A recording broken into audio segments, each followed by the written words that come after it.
Pemirsa, Komisioner KPU menggelar simulasi pemungutan dan penghitungan suara dengan desain surat suara dan formulir yang disederhanakan untuk pemilu 2024. Ketua KPU Ilham Saputra mengaku bahwa penyederhanaan surat suara dilakukan berdasarkan evaluasi pemilu 2019 yang memakan korban sakit hingga meninggal dunia pada petugas selama proses pemilu. Ketua KPU sebelumnya Arief Budiman mengatakan ada 894 petugas pemilu 2019 yang meninggal dunia dan 5.175 petugas sakit. Arief mengaku beban kerja di pemilu 2019 cukup besar sehingga menjadi salah satu faktor banyak petugas sakit dan meninggal dunia.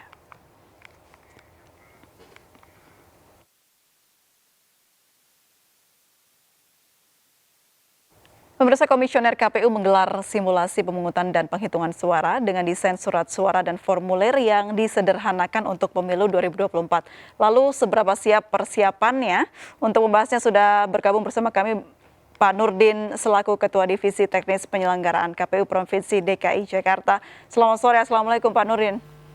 Selamat sore Mbak April, Assalamualaikum. Waalaikumsalam warahmatullahi wabarakatuh. Pak Nurdin, ini bicara soal persiapan pemilu 2024 yang kita tahu akan menjadi pemilu terbesar sepanjang sejarah karena penggabungan pemilu baik presiden dan juga legislatif serta kepala daerah begitu. Apa persiapan yang dilakukan oleh KPU ini, Pak? Ya, yang pertama dari sejak ditetapkan pelaksanaan pemilu tanggal 14 Februari 2024 mendatang, KPU terus melakukan koordinasi dan juga persiapan-persiapan yang menyangkut tahapan.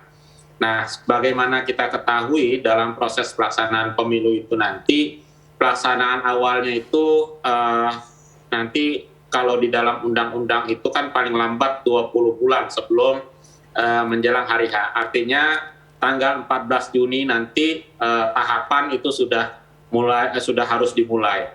Nah, dalam proses awal itu nanti ada tahapan pendaftaran partai politik. Oleh karenanya KPU sedang gencar-gencarnya untuk melakukan sosialisasi semacam menyusun inventarisasi masalah terkait dengan proses pendaftaran, verifikasi, dan lain sebagainya, yang ini harus segera ditetapkan peraturannya, seperti itu, Mbak. Kemudian di samping itu, hal-hal lain seperti misalkan PKPU tahapan, kemudian sosialisasi yang sangat masif dilakukan oleh KPU-KPU, tidak hanya di tingkat pusat maupun di tingkat wilayah, seperti itu, Mbak. Baik, bicara soal bagaimana pemilu serentak ini diselenggarakan di tahun 2024, pastinya kita akan membayangkan banyaknya surat suara atau kertas suara yang diperlukan begitu, Pak. Bagaimana mekanisme terbaru nanti di tahun 2024? Ya, dalam menyelenggarakan pemilu 2024 ini, KPU kan sudah melakukan beberapa kali simulasi-simulasi terkait dengan penyederhanaan surat suara. Nah, ini dilakukan juga oleh KPU RI. Kami juga KPU daerah beberapa kali diundang untuk mengikuti kegiatan tersebut. Dan pada prinsipnya adalah untuk antisipasi dan mencegah kerumitan yang nantinya akan menyulitkan pemilih dalam memberikan hak suara. Baru saja kemarin, seperti kami juga di media, KPU RI sudah melaksanakan kegiatan simulasi penyederhanaan surat suara yang sebelumnya itu masing-masing pemilihan itu ada satu surat suara. Nah, ini ada yang disederhanakan menjadi 2 atau 3 surat suara seperti itu, Mbak. Sehingga nanti pemilih juga akan lebih mudah untuk memberikan hak suaranya di TPS, seperti itu. Baik, jadi disederhanakan surat suaranya, Pak, ya, tidak sebanyak sebelumnya. Ini kita juga sudah terhubung dengan Mas Alwan Nola Riantobi, Koordinator Nasional JPPR. Selamat sore, Mas Alwan. Selamat sore, Mbak April. Baik, apa kabar, Mas Alwan? Kabar baik, Mbak. Alhamdulillah. Baik, Mas Alwan, melihat persiapan pemilu 2024, Anda harus memperhatikan apa saja ini kepada KPU?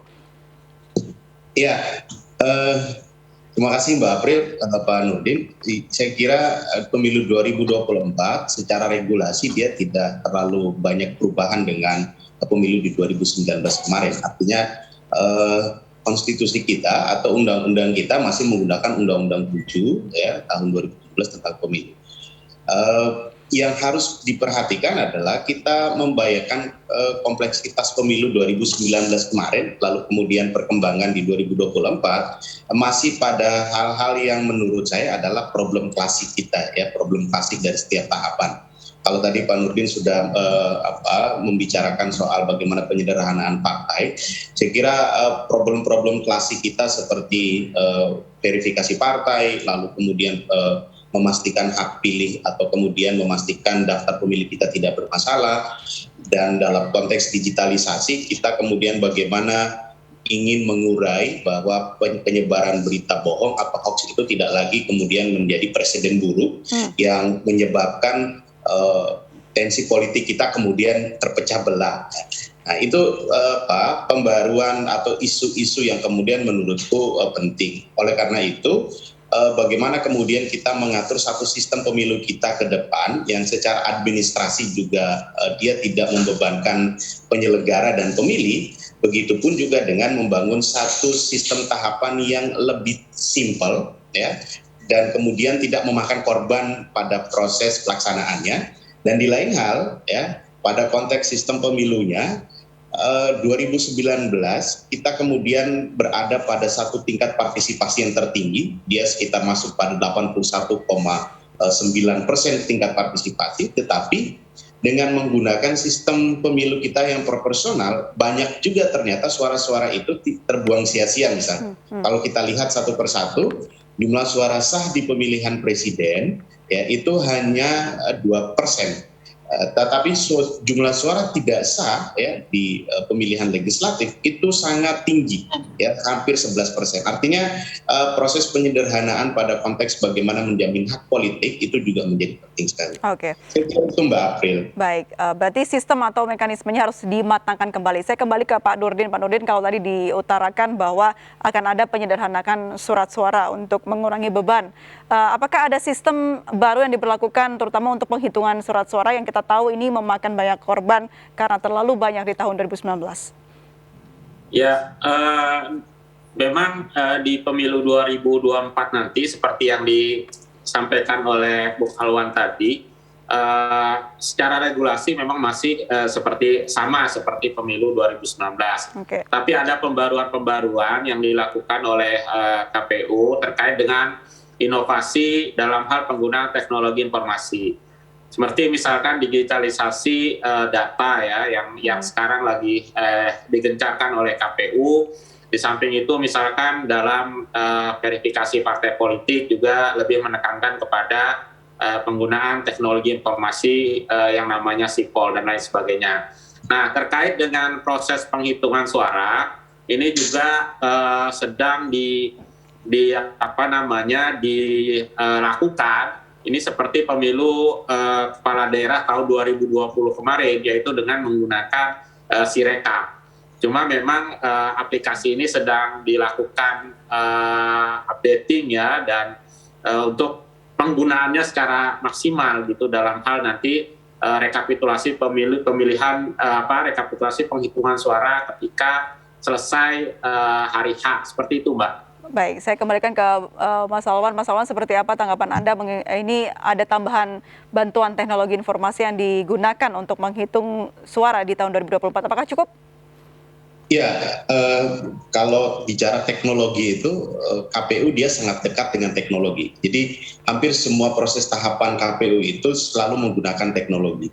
Nah, tetapi kan tidak semua tahapan itu juga dibarengi dengan teknologi, mengingat ya penyebaran Indonesia ini pada konteks geografisnya, lalu kemudian keterpenuhan listrik dan juga internet memang juga akan menjadi problem. Ini kan kita lihat di 2020, 2019 kemarin,